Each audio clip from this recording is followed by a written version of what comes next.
अस्सलाम वालेकुम and a very warm welcome. आप देख रहे हैं आज पाकिस्तान। मैं हूं सिद्रा इकबाल। मेरी और मेरी पूरी टीम की तरफ से आप सबको जुमे की बहुत बहुत मुबारकबाद। जो लोग मुझे पर्सनली जानते हैं, आपको पता है कि हर साल रबीउल अव्वल के महीने में मेरी वालदा की ख्वाहिश होती है कि हम एक मिलाद शरीफ ज़रूर ऑर्गेनाइज़ करें, और इस साल भी अल्हम्दुलिल्लाह we were able to do that. लेकिन उसको हमें काफ़ी स्केल डाउन करना पड़ा because of COVID and of course कुछ पर्सनल रीजंस भी थे उसके।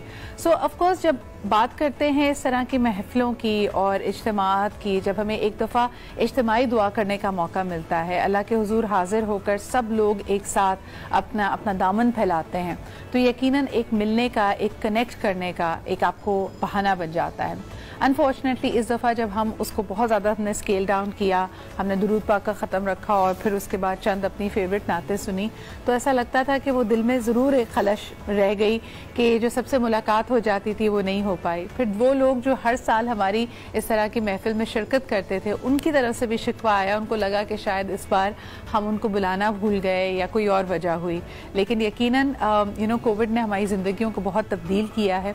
इस वक्त भी आप में से तमाम लोग जो किसी इस तरह के इज्तिमा में मिलाद शरीफ को अटेंड करें, आपसे गुजारिश होगी कि SOPs का ख़ास ख्याल रखें। अल्लाह ताला यकीनन हम सबको इस माह मुबारक के तवस्सुत से इसकी शिफात नसीब कराए, और जिस तरह की भी महफिल हो, आप उसमें बड़ा इज्तिमा हो या कम लोग हों, यकीनन आपकी जो दिल की आवाज़ है वो अल्लाह तक पहुँचती है। इसी बात पे हम प्रोग्राम का आज आगाज़ करते तो आपको बताते हैं कि कुछ इंकशाफात हुए हैं। सबसे पहले जी बात करते हैं पाकिस्तान में गैस की पैदावार के हवाले से, जो कि अल्लाह ताला की एक बहुत बड़ी नेमत है हमारे लिए। लेकिन मुझे याद है when I was writing a paper about this back in 2005, और उस वक्त भी एक इवेंट हो रहा था, एनर्जी रिलेटेड कॉन्फ्रेंस हो रही थी जिसको मैं मॉडरेट कर रही थी। कई पेपर्स ये कहते थे कि हमारे पास साल 2005 के बाद जो हमारी प्रोडक्शन है और जो हमारी डिमांड है उसमें गैप ऑलरेडी वाज़ेह होने लगेगा। लेकिन ये इंकशाफ शायद लोगों के लिए थोड़ा सा इस वक्त भी शॉकिंग था, जबकि मुशीर पेट्रोलियम नदीम। सोचने की बात यह है कि अगर ये 4 बड़े अहदाफ हैं इंडियन मीडिया के प्रोपेगेंडा की, उनकी इस घिनौनी साजिश के, जिसमें वो डिस्क्रेडिट करते हैं पाकिस्तानी इदारों को, पाकिस्तानी हुक्काम को, पाकिस्तानी हुकूमत की अथॉरिटी को, रिट को चैलेंज किया जाता है, तो उनका साथ कौन दे रहा है? इस बयानिए को पाकिस्तान में प्रोपेगेट कर रहा है कि यहाँ पे सब कुछ बुरा है, यहाँ कोई होप नहीं है। किसी भी क़यादत के पीछे अपना इतना एक अनकंडीशनल सपोर्ट देने से पहले उनके अहदाफ को और उनके बयानिए को क्वेश्चन करना सीखिए। क्या वाकई 22 करोड़ की आबादी का ये मुल्क, जो कि एक न्यूक्लियर पावर है, उसको ये ज़ेब देता है कि वो बार बार ये सोचता रहे कि नहीं हमारे यहाँ इदारों का टकराव है, हम किस सिमत में जा रहे हैं? नौजवानों की हम बात करते हैं जो कि हमारे सबसे बड़ा हमारा असासा है, लेकिन क्या हम उनको आने वाले वक्त के लिए होप दे रहे हैं, ऑप्टिमिज्म दे रहे हैं, उनको अपने अंदर खुद एतमादी दे रहे हैं, या फिर हम उनको सिर्फ और सिर्फ ये बता रहे हैं कि इस सिस्टम में खराबियां ही खराबियां हैं और उनका मुस्तकबिल यहाँ महफूज नहीं? इस बात पर जरा गौर कीजिए, इस पर गुफ्तगू भी करते हैं एक छोटे से ब्रेक के बाद। जनाब, जब हम बात करते हैं 5th जनरेशन हाइब्रिड वॉर की और ये इंटरनेशनल मीडिया का, खास तौर पर हमारे दुश्मनों का जो प्रोपेगेंडा जारी है पाकिस्तान की तमाम उन खूबियों के लिए या उन विजन्स के लिए जिसके लिए हमें काम करना चाहिए, we should be coming together, तो क्या सिर्फ और सिर्फ हम इल्ज़ाम तराशी से या ये बताकर कि ये दुश्मन की साजिश है हम इससे बरी ज़िम्मा हो सकते हैं? At the end of the day it is our responsibility to set our house in order, और उसके लिए क्या आपको लगता है कि इनफ कोशिशें की जा रही हैं? ये बड़ा सवाल है जो हम सामने रखेंगे, और साथ ही साथ इंडियन प्रोपेगेंडा को किस तरह इम्पैक्टफुली, इफेक्टिवली उसका मुकाबला किया जा सकता है, इस पर भी बात करेंगे। हमारे साथ मौजूद है सैयद हसन हबीब साहब। आप फॉर्मर डिप्लोमैट हैं, पॉलिटिशियन हैं, and you have also been an ambassador of the country. बहुत शुक्रिया हसन साहब फॉर बीइंग हियर। किस तरह देखते हैं आप इस Indian media sabotage and the whole propaganda campaign? ये तो मेरे ख्याल में हमें एंटिसिपेट करके ही चलना चाहिए था कि पाकिस्तान के मफाद में होने वाली कोई भी चीज़ पे दुश्मन की नज़रें होती हैं, लेकिन what have we done to actually fight it? Thank you very much for this chance. मैं ये कहना पसंद करूँगा इन द बिगनिंग कि हम, मेरे ख्याल में थोड़ा देर में हमने स्टार्ट किया। इंडियन मीडिया ने 10 साल पहले पाकिस्तान से अपने मीडिया को ऑर्गेनाइज़ किया, और उन्होंने उनको इनडायरेक्टली बहुत ज़्यादा सपोर्ट किया, और टू दी एक्सटेंट के उनको कहा गया कि वो जो भी करें, लेकिन उनका एक नैरेटिव प्रो नेशनलिज्म होगा, इंडियन नेशनलिज्म, और एंटी पाकिस्तान होगा। तो इसलिए अगर आप गौर से देखें तो दुनिया जहान में इन्होंने हर जगह अपने लोग लॉन्च किए हैं। चाहे वो वेस्ट हो चाहे वो ईस्ट हो, और आप किसी भी चैनल को खोलते हैं तो आपको एक चीज़ नज़र आती है जिसमें आपको लगता है कि सेकंड सेंटेंस से एंटी पाकिस्तान एजेंडा उनका नज़र आ रहा है। तो उन्होंने एक बहुत मजबूत पॉलिसी के तहत ये काम शुरू किया था, और अब आप देखेंगी कि वो जो इंटरनल मसाइल वो अपनी जगह है, but when it comes to Pakistan, Kashmir और FATF, दे आर वन। आपको लगता है कि इस जो बड़ी मुनज़्ज़म और मरबूत उनकी स्ट्रैटेजी है, इसकी वजह से जो असल चेहरा है इंडिया का वो सामने नहीं आता? मैं ये देख रहे हैं, अब तो लोग भी सवाल उठा रहे हैं कि TRP की इनकी जो इंटरनल रेटिंग्स हैं उसमें भी एक जंग है, उसमें भी आपको बहुत सारी फैलेसीज नज़र आएंगी। हालांकि इंडिया की इस वक्त हकीकत ये है कि पिछले 3 माह में उनके पास तकरीबन उनकी GDP 26% तक गिरी है।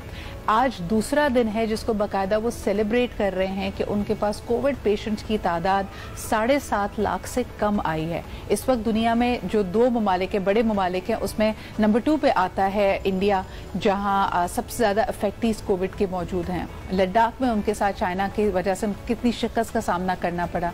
ये तमाम चीज़ें मीडिया के थ्रू बात नहीं की जा रही। सारा फोकस पाकिस्तान को as a rogue state, as a state with a lot of problems, anarchy show करने की कोशिश की जा रही है। जी बिल्कुल ऐसा है कि अगर आप इंडियन मीडिया को देखें या इंडियन फिल्म्स को देखें तो उन्होंने एक ड्रीम दिया है पब्लिक को, और विलन के तौर पे पाकिस्तान को रखा। बिल्कुल ठीक है, हमारी जो भी अच्छी बात है, जो भी हमने कोई अचीवमेंट किया, उसको वो बिल्कुल टच नहीं करते। और हमारे यहाँ खुद एक इशू ये है कि फ्रीडम के नाम पे हमारे बहुत सारे लोग ऐसे हैं जिनका नैरेटिव समझ में नहीं आता। एक कंफ्यूज नैरेटिव है जिसको आप दोनों तरफ यूज़ कर सकते हैं। तो हमारे यहाँ मीडिया में भी, पॉलिटिकल सर्कल में भी, ऑफिशियल सर्कल में भी मेरा ख्याल में एक मजबूत पॉलिसी की ज़रूरत है कि जिसमें हम हर आदमी को ये समझाने की कोशिश करें कि उसकी एक नेशनल ड्यूटी ये भी है कि वो नेशनल इम्पोर्टेंस के जो इश्यूज हैं उन पे अपना नैरेटिव ठीक करे। जिस तरह अहदाफ को डिफ़ाइन किया जा रहा था तो उन्होंने कहा कि जनरल बाजवा जो कि CPEC के चेयरमैन हैं वो निशाने पर थे, फिर इसके अलावा CPEC को अपने आप में डिस्क्रेडिट करने की कोशिशें जारी हैं। How can Pakistan fight back? देखिए, मैंने जैसे पिछले उसमें कहा था कि हमें कोशिश करने की ज़रूरत है कि हम अपने सब लोगों को, they are all good Pakistani, ये शुबा हमें नहीं करना चाहिए कि हमारे रैंक्स में गद्दार बैठें। हमें एक डेवलप करना पड़ेगा एक कॉमन नेशनल नैरेटिव। वो जो है जब तक नहीं हमारा होगा, जब तक हमारे लोगों को ये नहीं पता होगा कि CPEC, how can this happen in the wake of the current realities, जिसमें हम देखते हैं कि ऑपोजिशन और हुकूमत की आपस में चपकलिश बढ़ती चली जा रही है, ये खला, ये एक गैप बढ़ता चला जा रहा है, they are not seeing eye to eye. तो एक का नैरेटिव तो बिल्कुल ऐसा लगता है कि अनफॉर्चुनेटली हमारे दुश्मन के नैरेटिव को स्ट्रेंथन कर रहा है कि जी इदारों में टकराव है, सिंध में क्या हो रहा है उसके ऊपर सिंध हुकूमत की रिट नहीं है, विफाक मदाखलत कर रही है। ये सब तो दुश्मन के फायदे में जाएंगी बातें। नहीं, लेकिन देखिए डेमोक्रेसीज में इस तरह के वाकयात होते हैं। सही। अगर आप गौर से देखें तो अमेरिका में जब प्रेसिडेंट ट्रंप ने आर्मी को यूज करने की बात की तो आर्मी ने कहा हम यूज नहीं होंगे, we will not walk in, तो वो पुलिस को हैंडल करना पड़ा। हमारे यहाँ भी जो इदारों का हम तसादुम पॉलिटिकल स्टेटमेंट देखते हैं, मेरे ख्याल में कोई इतना ज़्यादा सपोर्टेड नहीं है। At the end of the day it was provincial department जिसने एक्शन लिया था। सही। तो आप उसे इदारा ना समझें। Since you are a senior diplomat and also you keep an eye on the politics, आपको लगता है कि इमरान खान साहब को थोड़े से लचक का मुजाहरा करना चाहिए था? उनके रवैये में भी जाहिरियत नज़र आ रही है फॉर द लोकल पॉलिटिशियंस। क्या ये पाकिस्तान के खिलाफ जो प्रोपेगेंडा है उसको स्ट्रेंथन नहीं करेगा? नहीं, मेरे ख्याल में मैं इसको इस तरह देखता हूँ, I am not very political, कि हमारे यहाँ शायद लैक ऑफ एक्सपीरियंस की वजह से first they took on the bureaucracy जिसका रिजल्ट आपके सामने है, and then somebody them to be tough on politician. देखिए, एहतसाब अपनी जगह पे है, लेकिन you can not treat big political parties in a very casual manner. इनकी सेंसिटिविटीज हैं, इनकी पॉकेट्स हैं, इनकी स्ट्रीट पावर है। तो हमें एक बहुत सोच समझ के गवर्नमेंट को चाहिए था कि ये पॉलिटिकल प्रोसेस को कर दें, एहतसाब जारी रखें, द होल कंट्री। तो एक दफा फिर इसको कहना चाहेंगे कि ये हाइब्रिड वॉर के जमाने में जब आपके एक नहीं कई दुश्मन हो सकते हैं जो आपके सामने भी हैं और जो आपसे छुपे हुए भी हैं, लेकिन उनके अहदाफ आपके सामने हैं और आपको बड़ा क्लियरली पता है कि वो किस तरह आपको नुकसान पहुंचा सकते हैं। बहुत ज़रूरत है इसमें तदब्बुर की, इसमें विजडम की। बहुत शुक्रिया हसन साहब हमारे साथ मौजूद होने के लिए। छोटा सा ब्रेक लेते हैं, वापस आएंगे और आपको मज़ीद अच्छी खबरों से आगाह करेंगे। हमारे साथ रहिए। And welcome back. जी जनाब, आप देख रहे हैं आज पाकिस्तान और आज आपकी मुलाकात कराते हैं एक ऐसे शख्स से जिनको माना जाता है, माना क्या बिल्कुल सही माना जाता है कि he is one of the pioneers of morning shows as a director and producer. तो जितने लोगों को जो एतराज़ात है ना, ज़रा कॉल करके बताएं जिन्होंने शुरू की थी, उनसे हम आपकी बात कराएंगे। लेकिन आज उनको बुलाने की असल वजह यह है कि जिस तरह हम हमेशा कहते हैं कि एंटरप्रेन्योरशिप, आप जॉब सीकर ना बनिए, जॉब क्रिएटर बनिए, क्योंकि एक भी शख्स अगर अपना कारोबार, अपना काम शुरू करता है तो वो कई लोगों के जरिए आमदन का एक वसीला बन जाता है। अहम बात यह है कि जब भी हम एंटरप्रेन्योर्स कहते हैं तो हमारे जहन में आता है यंग बच्चे जो कॉलेज से निकले हैं और शायद उनकी एज और उनका इनएक्सपीरियंस उनको बड़ा रिस्क टेकर बनाती है। लेकिन अहम बात यह है, अगर आप पूरी दुनिया में देखते हैं, एंटरप्रेन्योर्स वो कामयाब होते हैं जो अपना सालों का और राइट टाइम तजुर्बा लेकर एंटरप्रेन्योरशिप के मैदान में उतर जाएं। यानी अगर आपने 10 साल 20 साल फील्ड में काम किया है, रिलेटेड काम किया है, ब्रांड्स के साथ काम किया, मल्टी स्टेक होल्डर्स के साथ काम किया है, तो आपका जो एक्सपीरियंस है वो कई गुना बेहतर है। वो एक खजाना है जो हो सकता है कि यंग एंटरप्रेन्योर के पास ना हो। तो जनाब, इन्होंने भी कुछ ऐसा ही किया। इतने सालों का media experience, dealing with brands, working with a number of networks and channels in Pakistan. अब ये आ गए हैं मैदान में विद फूडी माफिया। ये क्या है? It's a home chef based network जिसका आप भी हिस्सा बन सकते हैं, इसका आप भी फायदा उठा सकते हैं। But we'll find out more about it through Arif Waseem, who is the CEO and the pioneer for foodie mafia, और इनको हम वैसे मीडिया में आमतौर पे बनी के नाम से जानते हैं। अस्सलाम वालेकुम and good morning. Thank you for having me. क्या हाल चाल है? कैसा आज मेहमान बन के एक मॉर्निंग शो का? मैं अभी जब आ रहा था तो मैं जिससे ये बात कर रहा था कि पूरी जिंदगी जो है वो मॉर्निंग शोज और इस तरह का कंटेंट डिजाइन करने में गुजर गई। और जब एज अ गेस्ट जब आप आ रहे होते हैं तो आप बहुत सारी चीजें अपने दिमाग में बना के लेके आ रहे होते हैं कि थोड़ा सा टाइम होता है कंपोज होकर आपने बात करनी है। बहुत अच्छा लग रहा है बहुत टाइम के बाद, और आपसे तो बहुत टाइम के बाद मुलाकात है ना। मुझे लगता है एक दिहाई गुजर गई है। एंड एनीवेज कोविड के बाद अगर आपका 3-4 महीने का भी गैप आ जाए तो it feels very different. But Bunny tell me about food mafia. और मुझे फूडी माफिया की स्ट्रेंज और सरप्राइजिंग बात ये लगती है कि एन कोविड में जब कारोबार बंद हो रहे थे, आपने सोचा नया कारोबार लॉन्च किया जाए। आइडिया कैसे आया and what's it all about? बहुत अच्छी बात है। लेकिन जब कोविड आया तो सबसे ज्यादा मसला यही हुआ कि जॉब्स, मैंने अपने आसपास बहुत लोगों को देखा कि बहुत लोग ना बहुत परेशान होते थे और हमेशा ये कहते थे कि अब ये खत्म हो गया, अब हमारा कुछ नहीं होगा। आपने मेरा करियर देखा है, ठीक है? तो मुझे ऐसा लगा कि रोने के बजाय भाई कुछ ऐसा कर लो, थोड़ा सा कर लो, लेकिन कुछ ऐसा कर लो कि आपकी अर्निंग शुरू हो जाए। और अब देखें, टाइम टू टाइम की बात होती है। अब ये ऑनलाइन का टाइम है, ऑनलाइन बिजनेस पूरी दुनिया में सबसे ज्यादा हो रहा है। तो बस फिर मुझे बिल्कुल जब पीक कोविड आ गया तो मुझे ऐसा लगा कि चलें, कुछ 2-4 दोस्त थे मेरे अपने फैमिली में जो बहुत अच्छे शेफ थे, बड़ा अच्छा खाना बनाते थे। तो मैंने एक प्लेटफॉर्म जनरेट किया और ये 2 साल पहले बेसिकली मैंने किया था। और बहुत सारे होम शेफ जो हैं वो आके इस पे बिजनेस करते हैं हमारे इसके ऊपर। तो बस मुझे ये आइडिया है कि चलें हम खुद अपना एक ब्रांड लॉन्च करते हैं फूडी माफिया के नाम से। मैंने शुरू किया और हमने कोशिश की कि बेस्ट क्वालिटी दें इस फूड के अंदर। लोगों का बहुत अच्छा रिस्पांस आया और फिर उसके बाद बहुत सारे लोग, क्योंकि हमारे पास एक्टिव कोई 4000 प्लस मेंबर्स हैं हमारे ग्रुप पे, फूडी माफिया ग्रुप पे। तो मुझे ऐसा लगा कि बहुत सारे लोग मिलके बहुत सारा काम एक साथ भी कर सकते हैं। तो फिर हमने एक चेन बनाई। तो मेरे पास बहुत सारे ऐसे ब्रांड्स थे जो कि ऑलरेडी होम शेफ हैं, जैसे फूड जंक्शन है मेरे पास नीलम आफरीदी बहुत अच्छी कुक हैं हमारे पास। इस तरह हमारे पास बहुत सारे डिफरेंट जो वेंडर्स थे। आप आमतौर पे कहते हैं ना कि साथ मिलकर काम करने में बरकत ज्यादा होती है। बिल्कुल। लेकिन मुझे एक और भी बात याद आ रही थी यहाँ पे बनी कि हम अक्सर कहते हैं ना इनोवेशन, पाकिस्तानी इनोवेटिव नहीं है, कुछ नया काम नहीं करना चाहते।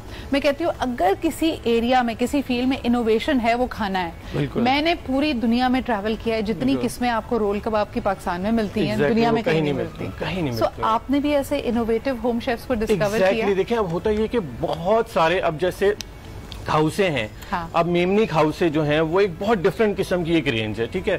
अब सर्दियों में जो है वो बहुत डिफरेंट होती है, रोश होता है और बहुत सारी ऐसे डिशेस होती हैं जो कि आपको शॉप्स पे, रेस्टोरेंट्स पे नहीं मिलती हैं।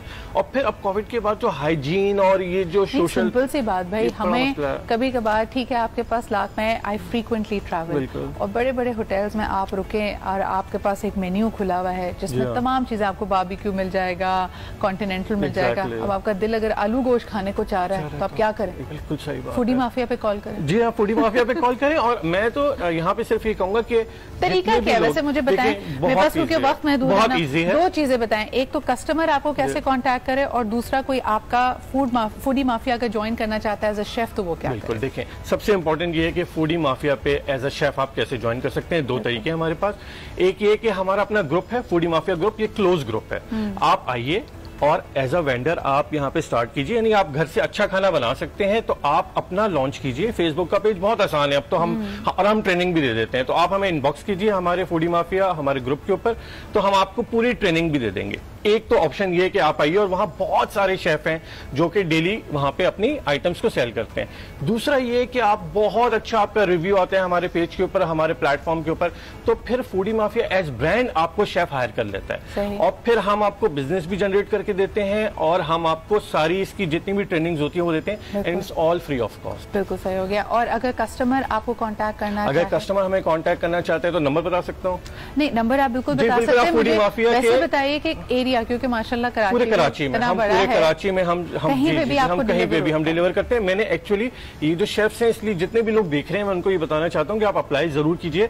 अब जैसे नॉर्थ है या ईस्ट है या साउथ जोन है, हर जोन में हमारे डिफरेंट शेफ्स हैं, तो जिस एरिया का ऑर्डर आता है हम उस शेफ को आगे रेफर करते हैं। मुझे इंटरेस्टिंग कराची में ये इसलिए लगता है क्योंकि कराची में थ्रू देम आप मुख्तलिफ क्यूजीन्स भी ट्राई कर सकते हैं। It's very diverse.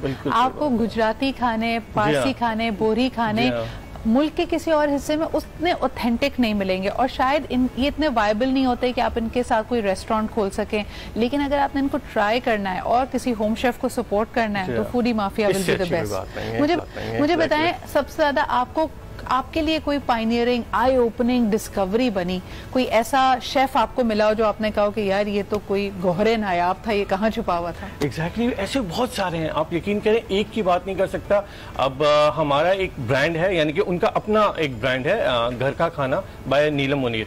अब बेसिकली पठान भाभी है हमारी, और उनकी चिकन कढ़ाई जो है वो मैंने पाकिस्तान में ऐसी नहीं देखी है। तो कुछ चीजें हमारी डिशेज ऐसी होती हैं कि वो एकदम सरप्राइज हो जाता है, आप उसको किसी भी टॉप ब्रांड की भी आइटम्स के साथ आप मैच नहीं कर सकते हैं जब आपके पास आता है। कस्टमर का ट्रेंड तो बताइए ना, क्योंकि वही वाली बात है कि कोविड के बाद हमें ये पता है हाइजीन पे वो बहुत ज्यादा, प्राइस पॉइंट्स पे क्या कहता है, यानी वैल्यू फॉर कस्टमर क्या है, मीठा ज्यादा ऑर्डर करना चाहता है, चटपटा ज्यादा चाहता है, स्नैक ज्यादा चाहता है, व्हाट डू यू वांट? हमारे यहाँ देखें, हमारे यहाँ हमारा जो अपना ब्रांड है उसमें हमारे पास फ्रोजन आइटम्स बच्चों के लिए स्पेशल होते हैं, और हाइजीन का जितने भी हमारे कस्टमर्स होते हैं हम उनको ये कहते हैं कि भाई हाइजीन के लिए अगर बहुत आपको वो है तो हम आपको किचन विजिट करा सकते हैं।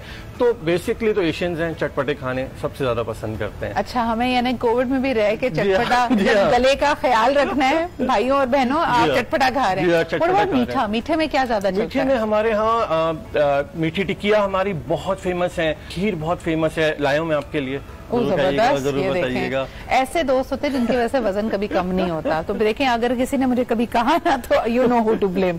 लेकिन मुझे बताएं बनी, नजर न्याज के लिए भी आप पहले लोग ऑर्डर करते थे? पूरा मुहर्रम अल्हम्दुलिल्लाह जितनी भी नजर न्याज थी, और अब माशाल्लाह रबीउल अव्वल के ऑर्डर्स हैं, तो प्री ऑर्डर्स होते हैं ये सारे, और करें जरूर, क्योंकि मेरा तो बेसिक कॉन्सेप्ट ये कि देखें आप होम शेफ्स को प्रमोट करें, ठीक है, क्योंकि बहुत सारे ऐसे होते हैं। सिद्रा यहाँ आने का मकसद यही था कि जो सिर्फ ये सोचते हैं कि अब इस हालात में हम क्या करें, इस इकोनॉमी में हम क्या करें, तो बहुत सारे बिजनेस का सबसे अच्छी बात है बहुत सारे लोगों तक। बनी, आपकी बात को सेकंड करना चाहूंगी, लो बैरियर्स टू एंट्री हैं। अगर आपके पास छोटे से अमाउंट भी हो उससे आप शुरू कर सकते हैं। मुझे किसी ने बताया था कि 1 महीने का जो अपना राशन का आपका अमाउंट होता है आप उससे शुरुआत कर सकते हैं।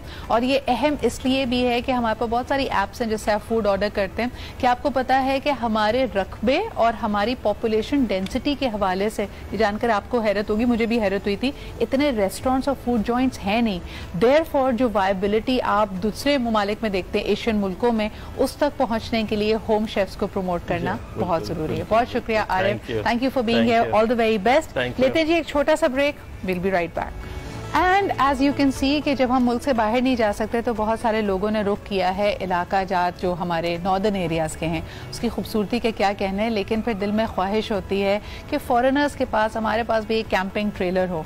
आपके लिए आपको बताते चलें कि ख्वाहिश पूरी हो गई है। हमारे अगले मेहमान ने इसी तरह का एक कैंप ट्रेलर डिज़ाइन किया है। इसकी लगभग कीमत जनाब 8 लाख रुपए है। इसके ज़रा आपको विजुअल्स दिखाते हैं कि ये ऐसा है कि जैसे आपका एक छोटा सा मूवेबल घर, आपका कैंप आपके साथ ट्रैवल कर रहा है ऑन व्हील्स। अंदर काफ़ी कुशादा है, हर चीज़ इसमें आपके पास मौजूद है और ख़ास तौर पे अगर आपके पास गैजेट्स हैं, चीज़ें हैं जिसको अगर आपने चार्ज अप करना है, that is you know what you can do. और ये चीज़ें हम अक्सर अंग्रेज़ी मूवीज़ में देखते थे, हॉलीवुड में नज़र आती थी कि लोगों की आइडियल लाइफ है, एडवेंचरस लाइफ है, घर को पहिए लगे हुए हैं, जहाँ चाहा मूव करके चले गए। मंसूर को ये आइडिया कैसे आया, आइए आपको दिखाते हैं। अब फाइनली जी विजुअल्स आपकी स्क्रीन पर हैं, आपको नज़र आ रहा है ये अंदर से इतना कुशादा और ज़बरदस्त movable camp is on the wheels. कीमत भी ज़्यादा नहीं है। आइए मुलाकात कराते हैं आपकी मंसूर मुस्तफ़ा से। अस्सलाम वालेकुम मंसूर। वालेकुम अस्सलाम। क्या हाल चाल है आपके मंसूर? और बड़ा ज़बरदस्त, ये तो गाड़ी के साथ टो हो सकता है, कीमत भी ज़्यादा नहीं है। तुम्हें ये आइडिया कैसे आया? Are you a camper? तुम्हें खुद हाइकिंग वगैरह का, नॉर्दर्न एरियाज को एक्सप्लोर करने का शौक है?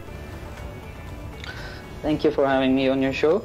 मैं ऑस्ट्रेलिया से मैं हायर एजुकेशन के लिए गया, तो मैं वहाँ पर जॉब करता था। तो we used to go and outbacks. हम लोग 2-3 मंथ्स के लिए जो है ना सफर करते थे। तो उनके आउटबैक्स में रोड इंफ्रास्ट्रक्चर नहीं है, कुछ भी नहीं है, तो ट्रेलर्स बहुत यूजफुल थे। ठीक है। मुझे पहले से शौक भी था, लेकिन मुझे बनाने का तरीका नहीं आता था, कुछ समझ नहीं आ रही थी शुरू कहाँ से करें। And I believe in small startups. मेरा मार्केटिंग की फील्ड से ताल्लुक था। तो जब मैं पाकिस्तान आया, when I moved back because of my parents, तो मैंने जॉब सर्च करना शुरू की और मुझे जॉब नहीं मिली। Even though I had a good degree, education, everything, experience, but मुझे जॉब नहीं मिली। तो then I move towards construction industry. 1 साल मैंने कंस्ट्रक्शन इंडस्ट्री में काम किया and I gain that experience and then I realised कि अब मैं स्टेज पे हूँ कि मैं इसको जो है आइडिया अपना शुरू कर सकता हूँ। फिर मैंने वहाँ से शुरू किया और जो भी मेरा एक्सपीरियंस था सारा पुट इन किया और फिर मैंने ये जो है इख्तियार किया। और अब जबकि रोड इंफ्रास्ट्रक्चर पाकिस्तान में कंप्लीट हो गई है, this was the right time to launch it. Absolutely. और खास तौर पे कोविड की वजह से जब हम देखते हैं कि लोकल टूरिज्म भी बढ़ गया है, लोग एक्सप्लोर करना चाहते हैं, फैसिलिटीज चाहते हैं। मंसूर, इंटरनेशनली तो ये जो तुमने अपने लिए चूज किया है प्रोफेशन, जाहिर सी बात है तुमने इसको मजीद इसके बारे में पढ़ा भी। आप बिस्पोक और कस्टमाइज्ड ट्रेलर्स भी बना सकते हैं लोगों के लिए, क्या आप भी ऐसी फैसिलिटी दोगे? वेलकम बैक जी। बात हो रही है खरीदारी की, बचपन के मजे ही पुराने। लेकिन मुझे अच्छी तरह याद है एक जो हाईलाइट होती थी बचपन में शॉपिंग की, वो बाहर से कुछ खाना पीना था। इतने ज्यादा फ्रीक्वेंटली आपको स्नैक्स नहीं मिलते थे उस वक्त, आप घर का ही खाना करते थे। कोई फूड पैंडा शूट पैंडा की एप्स भी नहीं होती थी। तो हम में से कुछ लोग ऐसे होते हैं जिनको बाजार जाती ही भूख लग जाती थी। अम्मी कहती थी यार काम करने के लिए आए, तुम्हें खाना कौन खिलाएगा अभी, और खाना खिलाने के बाद तुम लोग चलोगे नहीं इतना, क्योंकि माशाल्लाह मॉल नहीं था उस वक्त। आप एक एक गली गली दुकान घुमा करते थे। सो किसी को अगर खाने याद हो उस ट्रिप्स की, उस पर जरा बात करते हैं। सलमा जी क्या याद आ रहा है? चाट याद आ रही है? अनारकली लाहौर अनारकली, बानो बाजार की चाट। इसमें कोई शक नहीं, हम बाबर मार्केट से एंटर होते थे और बचपन में मतलब एक अजीब सा लगता था। अम्मी के पीछे उनकी चादर का ना यूं करके कॉर्नर पकड़ा होता था और मुझे पता नहीं अम्मी को देख देख के हो गया तो हर कपड़े को आपने हाथ लगा के ऐसे देखना। हाँ। जैसे मैं बताऊंगी आप एक्सपर्ट हैं। हाँ। और वो चादर का कॉर्नर। और फिर अब अम्मी बस कर देना, अम्मी अब मैं चाट वाले अंकल के पास जाके बैठूं। मतलब यही वो। और वो उस टाइम पे तो जो था सो था। आई रियलाइज 9th और 10th ग्रेड में जब मैं बहन के साथ जाना शुरू हुई, हम जैसे ही बाग मार्केट गए, मेरी शक्ल देखते तो कहती थी तुझे चाट पे बिठा रहे हैं, सबर कर जा, तुझे और अब भी यही है सिद्रा। मैं लाहौर एंटर हुई हूँ, ऐसा पॉसिबल ही नहीं है कि अगर मैंने वहां से लड्डू। अच्छा, हमारे यहाँ तो बार्गेनिंग शुरू होती थी ना, पहले जाते ही हमारे चाट या गोलगप्पे या बर्गर तो लेके नहीं देना, तो फिर हम शुरू करते थे कि अच्छा फिर मकई दिला दें, अच्छा फिर अनार ही दिला दें, कुछ तो दे ना होती थी। एब्सोल्युटली। और फिर अल्लाह भला करे तारिक रोड पे आ गया मिस्टर बर्गर, जो हम सबकी जानता। फिर आ गया थोड़े दिनों के बाद सिंदबाद। तो हमने कहा कि जी पूरी शॉपिंग हम इस शर्त पे बर्दाश्त करेंगे कि इसके बाद आप हमें सिंदबाद लेके जाएं। वो फेरा एक कॉलर हमारे साथ हैं, फिर आपसे भी बात करते हैं। हेलो, अस्सलाम वालेकुम। जी वालेकुम अस्सलाम, कैसी सिद्रा? मैं बिल्कुल ठीक ठाक। कौन साहबा कहाँ से बात कर रही हैं? मैं मिसेस मंसूर बात कर रही हूँ कराची से। क्या हाल है आपके? बिल्कुल ठीक ठाक। बस एक पहले इस मौजू पे आने से पहले एक छोटी सी मैं बात करना चाहूंगी। आपका शुरू का जो मौजू था उसमें मैं ये कहूंगी कि अपना मीडिया काफी है, किसी और दुश्मन की जरूरत नहीं है। सॉरी, बिल्कुल सही कह रही हैं, अभी हम यही बात कर रहे थे। कोई जरूरत नहीं है। अब देखिए कायदे आजम के मजार पे क्या हुआ, दिल रो रहा है, कोई बात कर रहा है, मैं तो बहुत बहुत उदास हूँ। मैंने खबरें देखनी छोड़ दी।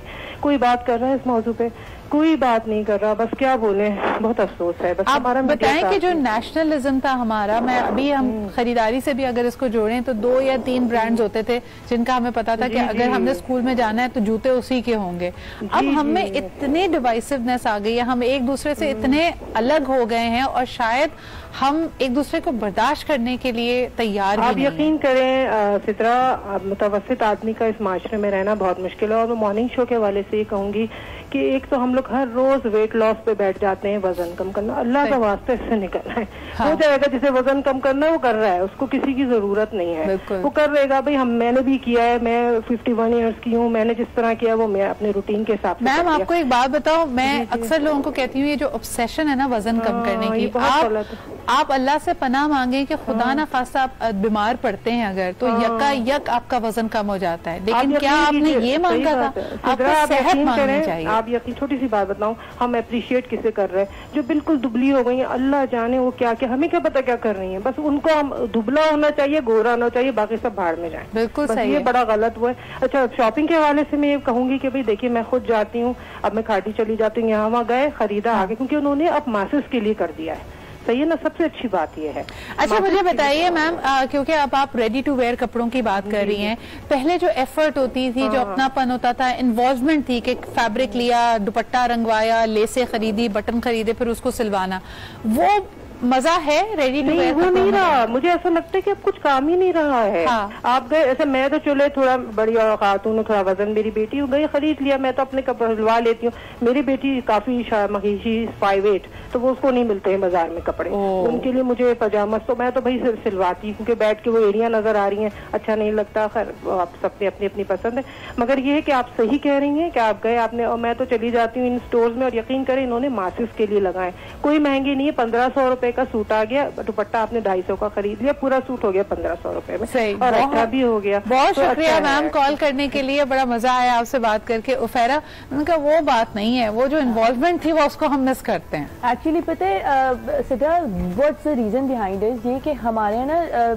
मतलब शॉपिंग है, इस सब चीजों से हटके हमारा रूटीन इतना टफ हो गया। अगर मैं अपने आप को देखूं तो मेरे पूरे रूटीन में बच्चों की पढ़ाई है, उनके टेस्ट हैं, उनके एग्जाम्स हैं, वो सोशल लाइफ बिल्कुल खत्म हो गई है। मतलब मैं अपने सिबलिंग्स के भी देखूं तो वंस अ वीक चली जाऊं तो एक वो बहुत बड़ा मेरे लिए प्रिविलेज होता है कि मैं मिल ली अपने सिबलिंग्स के साथ, क्योंकि वो रूटीन अब थोड़ा बहुत, मैं कहती हूँ लॉकडाउन में एक ब्लेसिंग्स हैं कि एक साथ फैमिली टाइम साथ गुजर पा रहा है, वरना तो एक फिक्स्ड रूटीन में चीजें फिक्स हुई हुई थी, एक मिनट भी ऊपर नीचे हुआ तो बहुत एक टेंशन और पैनिक हो जाती थी रूटीन में। तो ये इतने टफ रूटीन में ये कि हम वो चीज को एंजॉय करें जाके शॉपिंग को, तो वो प्रेफर हो रहा होता है कि अच्छा जो चीज आसानी से अवेलेबल है रीजनेबल प्राइस में अपने बजट्स में, तो उसको अवेल कर लिया जाए। अब अगर मेरा बहुत दिल चाहता है कि मैं और मेरी बहनें मिलके जाएं, हम लोग करें, लेकिन अब वो एक स्पेसिफिक टाइम होता है कि अब जैसे भांजे की शादी आ रही है तो उसमें प्लान करना है कि हाँ वो थीमेटिक ड्रेसेस बन रहे हैं तो वो सब साथ लेने चले जाएंगे, या दुल्हन का बरी का जोड़ा लेना है तो वो साथ लेने चले जाएंगे। अब यहाँ तक लिमिटेड हो गई है कि खानदान में एक बहू आ रही है तो उसका जोड़ा सबकी पसंद से लिया जाए, तो उसका दुपट्टा ही सही। अच्छा, मुझे लगता है कि बाकी चीजों को छोड़ के दादिया जी लिहाज भी बहुत होता था ना। अब मुझे ऐसा लगता है कि हमें इतनी नफसा नफसी आ गई है कि किसी दुकानदार से अगर हम कुछ खरीद रहे हैं तो हम एक तो चीज ले रहे होते हैं, ऐसा लगता है हम एहसान कर रहे हैं, हम बदतमीजी करते हैं, हम ज्यादा डिमांडिंग हो जाते हैं। पहले इतनी मुरव्वत और लिहाज था कि ठीक है, अगर आपने 2 दफा कहा भी या किसी को टोक भी दिया कि भाई लास्ट टाइम कपड़ा कम था, या थोड़ी बार्गेनिंग में भी आपने उसको कहा कि थोड़े पैसे कम कर लो, दुकानदार भी रवादारी। और आप अगर कोई बड़ी उम्र का, हमें तो हमेशा अम्मी कहती थी कि अगर कोई दुकानदार बड़ी एज के बैठे हुए तो हम उनको अंकल कह के, बुजुर्ग कह के, चाचा जी कह के उनको हम मुखातिब करते थे। अब ऐसा लगता है कि we have become very cut throat. एक वो जो मुरव्वत है खत्म हो गई है, मुरव्वत भी खत्म हो गई, और दूसरा कि हम लोग थोड़े ब्रांड कॉन्शियस भी हो गए, क्योंकि हम जो है पहले हमारा ये होता था कि हम जाते थे तो हम उनसे कहते थे जी हमें 4 गज कपड़ा चाहिए, तो वो 4 से थोड़ा बढ़ा के भी दे देते थे कि चले मैंने थोड़ा बढ़ा के दे दिया है या इस तरह कर लिया है। अब जो है वो बिल्कुल ही डिफरेंट सिनेरियो है हमारे यहाँ। इस तरह से करते जैसा हम लोग शॉपिंग करने गए जी, नहीं ब्रांडेड अगर है तो भाई उसके लिए हम लोग काफी वो करेंगे कुछ है। अच्छा, दुकानदारों की बात मैं आपको बताऊं नादिया जी कि अगर आप 25,000 का जोड़ा ले रहे हैं ना, फिर मेरी एक्सपेक्टेशन होगी कि आपका वो अमीरों वाला 25,000 वाला अखलाक भी हो। बिल्कुल। आप चीज लेने के बाद अगर सेल्समैन से बदतमीजी कर रहे हैं सलमा जी, तो फिर आप अपने आप को पैसा तो नहीं शो कर पा रहे। देखते हैं अपनी पॉकेट में या अपने वॉलेट के अंदर क्रेडिट कार्ड्स देखते हैं या आप अपनी जिस गाड़ी से उतरे हैं वो सोचते हैं और आपको अगला इंसान नहीं लगता। ये सख्त गलत बात है और आपको लगता है, और बाजू का तो आप ये कह देते हैं कि मैं जो खरीद रहा हूँ, मैं आपका क्लाइंट हूँ या कस्टमर हूँ, मेरे पैसों से आपकी पे चलती है। मैंने ये भी सुना है। बिल्कुल। नॉट इवन इनके लिए, अच्छा, ये डिपेंड भी कर रहा होता है because somewhere I experience that. अच्छा, मैं मेरे शौहर हंसते हैं इस बात पे कि तुम में तो कोई जरा सा कुछ गलत बोलोगे तो आपका मैनेजर कहाँ है लेकिन ये फेस के लिए देखिए। अच्छा, कर्टेसी चले, आप कर्टेसी तो रख रही हैं, मुझे नहीं पता कि आप कितनी परेशान हैं या आपको वो एक वाहिद आउटिंग मिली है, आप कपड़े देख रही हैं, सब कुछ कर रही हैं। खुदा के वास्ते जो आपका टब्बर होता है, जो आपके बच्चे होते हैं, उनको भी संभालें। यानी अम्मी मशगूल है शॉपिंग में, अब्बा फोन पे लगे हुए हैं और जो बाकी शॉपर्स के साथ वो एक तूफान बदतमीजी बच्चों ने मचाया हुआ होता है। समा क्या करें, बच्चों को क्या खांसी का शरबत पिलाया करें। तो मॉल्स में फन खुल गए, मैं जरूर कहूंगी। लेकिन हमें डांटते देखिए, हर एक्सपीरियंस, सॉरी आपकी बात काट रही हूँ, कि हम बच्चों को अगर रेस्टोरेंट लेके जाते हैं उनकी तरबियत का हिस्सा होता है, इसी तरह आप उनको शॉपिंग पे लेके जाते हैं उनकी तरबियत का हिस्सा होता है। बच्चा आपकी बात को इंटरप्ट कर रहा है, टैंट्रम कर रहा है, बदतमीजी कर रहा है, आप उसको सिखाएं, समझाएं कि उसने इंटरपर्सनली अपने आप को कैसे कैरी करना है। सिद्रा, अक्सर बेशतर मैंने पेरेंट्स को देखा है और मतलब उनकी शक्लों से नजर आता है वो कितने मजबूर हुए होते हैं, इतने एम्बैरस होते हैं। एक तो हम जो बच्चे को ये बात सिखा देते हैं ना कि मैं एम्बैरस हो रहा हूँ, ये उसको वो कैश करते हैं। अक्सर और बेशतर उन्हें कोई चीज मनवानी है या कुछ भी करना है या उनके माँ बाप की मर्जी के रेस्टोरेंट पे नहीं जाना, इस टाइम यहाँ बैठ के नहीं करना, उन्हें घर बैठ के कार्टून लगा के उसके सामने बैठ के काम करना, तो वो क्या करेंगे, वो उनको इतना मिजरेबल कर देते हैं उस वक्त वहां पर। ये सब चीजें क्या होती हैं जब आप उनको डांट नहीं पाते, उनको सिखा नहीं पाते। देखें, जहां आप उनसे बहुत मोहब्बत करते हैं, बहुत प्यार करते हैं, ये जो आजकल हमने एक लफ्ज बनाया ना, बच्चों की ईगो हर्ट हो जाती है और उनसे बात मत करें। आप एक बड़ी दुकान में अगर जा रहे हैं, मैं कहती हूँ किसी भी दुकान में, कपड़ों की शॉपिंग बच्चों के इंटरेस्ट की चीज नहीं है, उफेरा बच्चा मैनिक्विन को छेड़ रहा है, किसी जगह पे ऊपर चढ़ रहा है, अब सेल्समैन कुछ कहने के काबिल नहीं है उसको, और वो बदतमीजी कर रहा है, कपड़ों की चीजें खींच रहा है। यानी आपको अपने बच्चे को खुद कंट्रोल करना है। एग्जैक्टली। देखिए, इसके लिए सिद्धा मैं ये कहूंगी कि सबसे पहले तो अगर आपको पता है कि आपका बच्चा इस टाइप का है, वो माएँ मजबूर भी होती है समवेयर मैंने देखे ज्वाइंट फैमिली सिस्टम के बच्चे ऐसे होते हैं कि बहुत लाड प्यार में हुए होते हैं, उनकी माँ ही उनको नहीं डांट पाती है तो वो उस चीज की यूज्ड हो जाती है। लेकिन फिर इट्स बेटर कि आप अपने बच्चों को घर पे छोड़ें और ना लेके जाएं। जो भी आपका मैनेज इट वेल।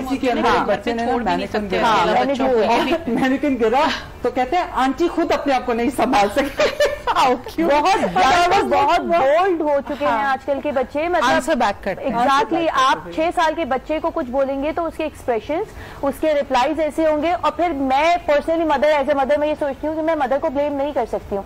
मैं मदर के साथ और जो तमाम चीजें लगी हुई है उसमें उसके साथ जो गार्डियन आया है हम तो उसी को ब्लेम करेंगे, क्योंकि हम अपनी अम्मा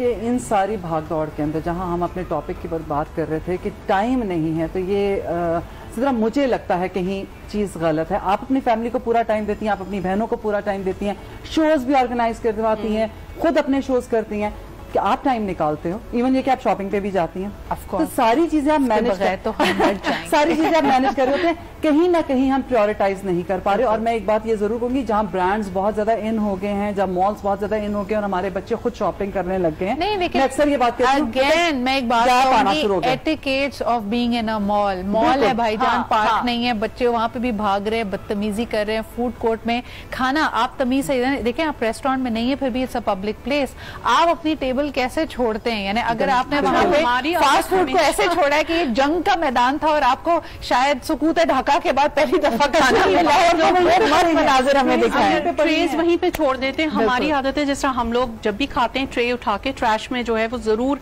करते हैं, ट्रे उधर जहां उसकी जगह है वहां रख के जाते हैं। हम समझते हैं कि वो बेचारा जो क्लीनर है ये उसका काम है, एक ब्रेक लेते हैं। अच्छा, वापस आके जरा ट्रायल्स को भी डिस्कस करेंगे। जब रेडी टू वेयर फैशन आया तो उसके साथ हर दुकान में आपको एक ट्रायल रूम भी मिला, इसकी क्या प्रोज एंड कॉन्स पे बात करते हैं very quickly right after this break.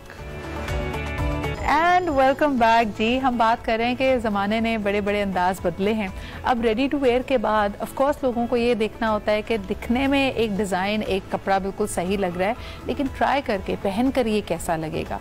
तो हमने अब ये देखा कि जहाँ बाज़ार बदले, बाज़ार मॉल्स में बदले, आउटलेट्स बदली, तो हर जगह एक ट्रायल रूम भी आ गया। इसने हमारे कल्चर को कैसे बदला है, और अभी भी क्या आपको लगता है कि पीपल आर वेरी ओपन, ख़वातीन इसके बारे में क्या सोचती हैं? नादिया जी, आपसे शुरुआत करते हैं। आपने कहा कि you don't like I don't like going to trial. मुझे क्योंकि अपने साइज का अंदाजा है, अगर थोड़ा ऊपर नीचे साइज हो जाए कुछ है तो आप आके दोबारा चेंज भी करा सकते हैं। तो मैं नहीं जाती ट्रायल रूम्स में। मैनिक्विन पे या वैसे अच्छी लग रही है, पहन के बिल्कुल पसंद, तो आप वो नहीं ट्राई करना चाहिए? नहीं, मैं ट्राई नहीं करती, मुझे पसंद ही नहीं है, अनकंफर्टेबल फील करती हूँ। ना मेरे बच्चे करते हैं और ना ही मैं करती हूँ।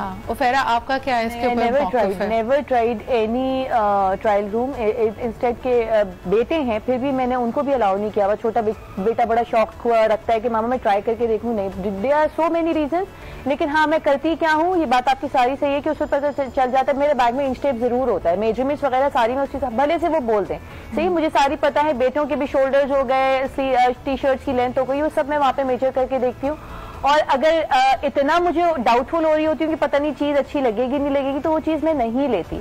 मतलब मैं कोई किसी किस्म का रिस्क या एक अनसेटिस्फैक्टरी कंडीशन से नहीं गुजरना चाहती। सिक्योरिटी कंसर्न ना हो तो फिर आपको लगता है समझ? मैं एक बात बताऊं, अब जैसे बच्चियां बड़ी हो गई हैं या लोग जा रहे हैं और बड़े बड़े मॉल्स खुल गए, इतने बड़े ब्रांड्स हैं, बच्चे ट्राई करते हैं। मेरी छोटी है वो जरूर। अब उसके बाद जैसे अब हमने शोज़ के लिए कपड़े लिए हैं और बाज़ वक़्त बिल्कुल टाइम नहीं होता कि आप आके ये कह लें कि यार नहीं चलेगा, दूसरा वाला ले लेते हैं। क्योंकि किसी का अगर शोल्डर थोड़ा सा भी कम है, छोटा है, तो आपकी शर्ट की पूरी शेप आउट हो जाती है। तो उस टाइम पे आप लास्ट मोमेंट पे क्या करेंगे?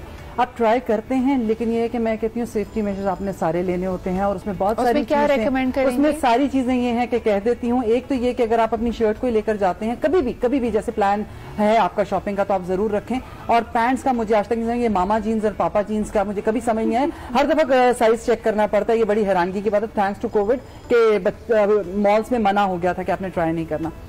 बट प्लीज वेयर समथिंग, ऐसे कपड़े एक नीचे कोई ऐसी चीज, कोई ऐसी लाइनिंग जरूर पहने जिससे आपको कोई बाद में कोई इशू ना हो। क्योंकि कुछ भी कर लें हम, जितने मिरर्स को टच करके देखें, है ये बात के मिरर के अंदर गैप है तो आपके लिए इशू हो जाएगा। आपको ये चेक करना चाहिए, बाहर जाके मैनेजर को बताना चाहिए।